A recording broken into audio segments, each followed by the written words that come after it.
Hi everyone, welcome back to my YouTube channel. Today we'll be talking about the Ruhr crisis and hyperinflation of 1923. This is very useful for IGCSE and A-level history, so let's dive right into it.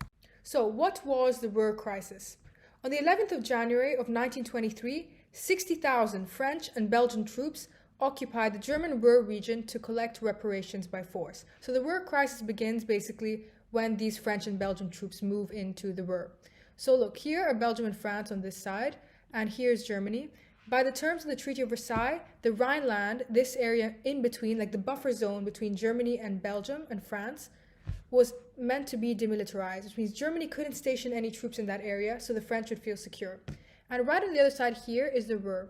And I'll be talking more about this later, but it was a very, very important industrial area. So basically what happens is that on this 11th of January, those French and Belgian troops move into the Ruhr here, as shown by this arrow. So what were the causes of the occupation? The main cause of the occupation, the reason why the French and the Belgians decided to occupy the Ruhr, was because of the unresolved reparations issue between Germany and France. Basically, a brief overview of what happened was that Germany had been claiming for a few years that they couldn't pay the reparations as stipulated by the Treaty of Versailles, and they requested a 3-year moratorium on payments to France. A 3-year moratorium is basically a 3-year break on the payments. France refused to give any concessions. If you watch my video about the General Conference, you will see more on this, but basically France said Germany, we aren't giving you any concessions, we aren't helping you with the reparations. These are what they are, we aren't changing them, so you better pay. And so one of the reasons why the French were so not lenient, not willing to give any concessions, was because Britain was demanding repayment of debts as well. So yes, the French were demanding debts to be paid back to them, but that's also because the British were also demanding the French to pay themselves. And how could the French pay without the Germans paying them back first as well, obviously? However, Germany said, no, France, we can't pay, and they stopped paying reparations. And it was then that the French cabinet, really in need of this money, agreed on invading the Ruhr industrial region of Germany to get reparations for themselves. In fact, now we're going to talk more about what the Ruhr actually was. So as I showed before, this is the Ruhr region, and the Ruhr was Germany's most important industrial area. It contained key factories, railways, coal mines, and steelworks, which the French and the Belgian troops took control by force to get reparations. So obviously, we see why the French and the Belgians would be interested in taking control of this area, because they wanted to seize their reparations by force. And obviously, since this was Germany's most important industrial area, how do you think their economy reacts to their most important industrial area being occupied? Well, short response was that the German economy suffered very greatly, and we'll be talking more about this a little bit later. The Germans were too weak militarily to defend themselves or force the French out. If you remember the terms of the Treaty of Versailles, the German military was very greatly scaled down, so they were way too weak to react or to force the French out by force, even though the French had technically invaded them. So that wasn't really a correct move, and theoretically they should have legitimately been able to defend themselves, but they couldn't. The government adopts a policy of passive resistance instead. They pay the workers to go on strike and stop working in the factories and not to cooperate with the foreign troops. So the German workers that were working in the Ruhr, basically the government pays them to say hey, this is our policy of passive resistance because we can't militarily force the French and the Belgian out. We're going to pay you to go on strike, so you basically don't cooperate with the French troops. Don't help them seize our resources by force. And so how do the French react to this passive resistance? They react quite harshly to it. The French go against the striking workers, which were the striking German workers paid by the government, and some were shot at, 132 died in a series of riots, and 150,000 workers and German inhabitants were expelled from the area. So this is a really big crisis. The French and the Belgian moving their troops into the Ruhr massively escalates into something pretty big.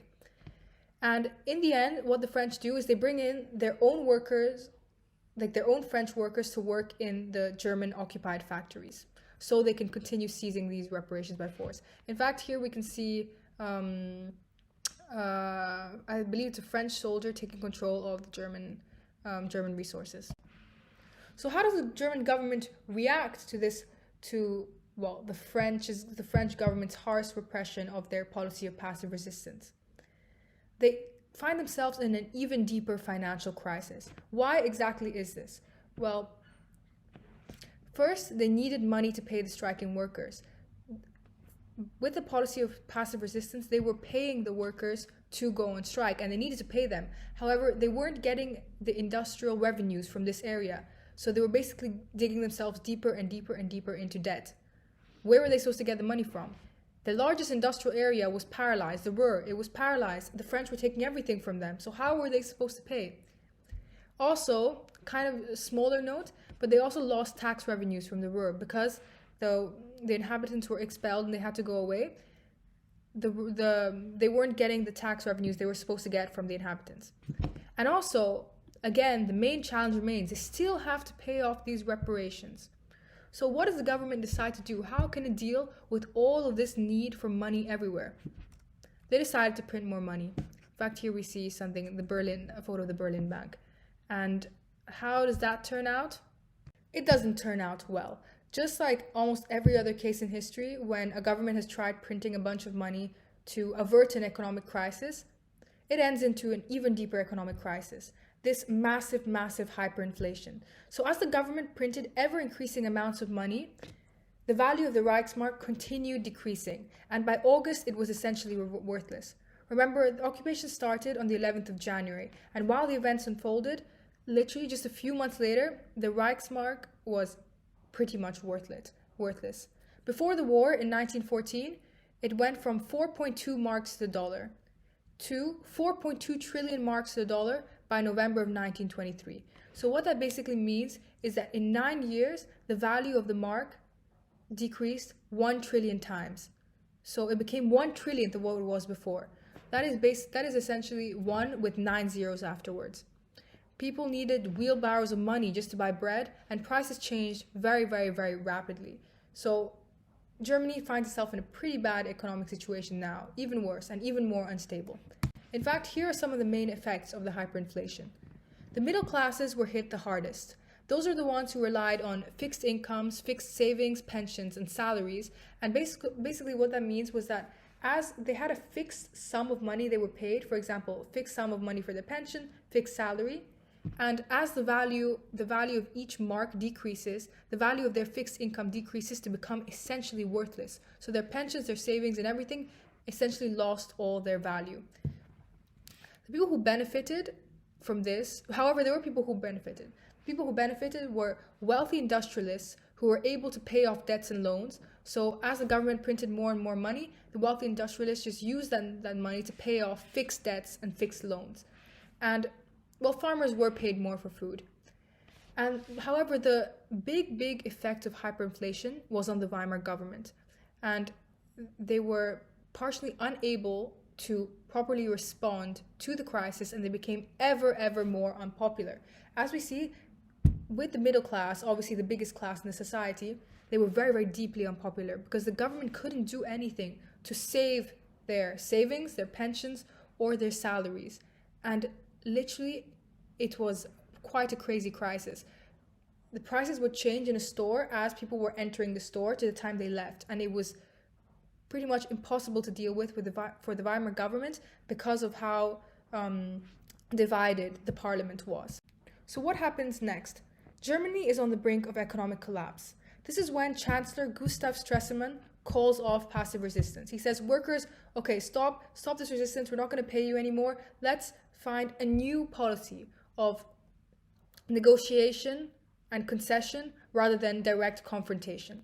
He tries to negotiate a plan to end the hyperinflation and the Ruhr crisis with the Allies. The French economy had also suffered, and the French franc was also devalued. And the French tried to back a Rhineland separatist movement, which basically was a movement of the Rhineland becoming its own separate area away from Germany. And so the French had suffered some failures as well in this time. So he tries to leverage this to negotiate with the French. The French weren't gaining that much from the occupation. So how does the Ruhr crisis end? It ends with the Dawes Plan. It was an American-led plan by financier Charles Dawes to restore and stabilize the German economy. It was a negotiated settlement to the reparations issue. The figure remained unchanged, but more friendly rates of reparations were introduced. The US gave substantial loans of $800 million, and the Reichsbank was established, the Reichsmark was introduced, so the currency was changed. And from then on, the French and Belgian began to withdraw from the Ruhr and pledged to never invade Germany again. I have another video on my page, more in depth about the Dawes plan, so if you want to check that out, you can find it on my page. Okay, so that is all for today's YouTube video. If you have any questions, suggestions, anything really, please leave them in the comments below. And if you enjoyed this video, please consider subscribing to my channel. Bye, see you next time.